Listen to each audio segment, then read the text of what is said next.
Hey guys, welcome back to my channel. I'm going to use this Manny MUA palette again, and I'm going to take Beaches and Cream. I've been loving this palette lately, so that's why I've been having a lot of tutorials up about it.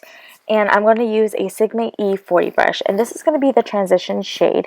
I'm going to be using pretty much all the matte colors, at least almost all of them, in this palette, just because I love building matte colors with depth and dimension to my eye look. I always build colors, whether it's the same color in the same family, but I still build it up.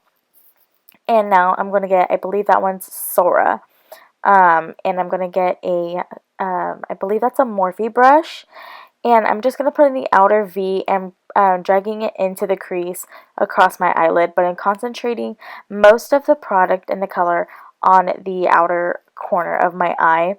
And then I'm going to start blending it upwards, not as high as Beaches and Cream. Now I'm going to get, I believe that's Frappe on the outer corner with the same brush and focusing it, but not dragging it closer to my inner corner as I did with Sora. And now I'm going to get, I forget what the color is called, correct me if I'm wrong, but the darkest, it's like a plummy brown color. It's another matte shade. It's beautiful. I really wanted to do this, and I didn't use a matte black because I just wanted to keep a little bit more not as deep and dark, and I'm just going to blend all the colors out with a Sigma E40 brush again. Now I'm just going to add some more dimension because I could use a little bit more. I could lose the opacity of the eyeshadows when I'm blending out with a clean brush. Now just adding more dimension to that eye, and I'm going to drag it a little bit, like maybe 1/3 of my eyelid. I'm not going to drag it all the way into the inner corner, but I'm going to drag it a little bit, like generously, of the 1/3 of my eyelid. Now here's the star of the show. I'm going to use Pink Champagne. This is an Anastasia single eyeshadow. You could find this in stores and online at Sephora.com, some selective Macy's products, Macy's stores, and I believe Ulta.com. I'm not sure if Ulta carries them in store, at least my Ulta doesn't.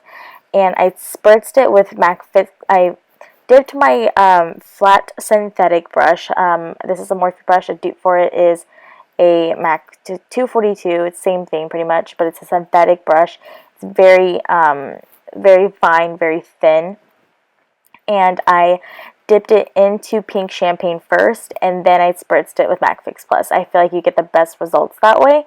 And I didn't cover my entire eyelid. I went 2/3 of my eyelid so I wouldn't cover the browns that we built up in the outer corner. I just feel like I've been loving this look lately. And now I got a clean, soft blending brush and just blended all the colors together. I kind of waited until the eyeshadow was dry on my eyelid. You can kind of feel it's still a little bit wet. I'm getting a MAC 213 brush, and I'm going to highlight my brow bone. I forgot what that color is called as well. Sorry, guys. I'm just pointing to it. That's why. I'm putting that on my brow bone. It's a very intense shimmery highlight. You can almost use this on your lid shade as well.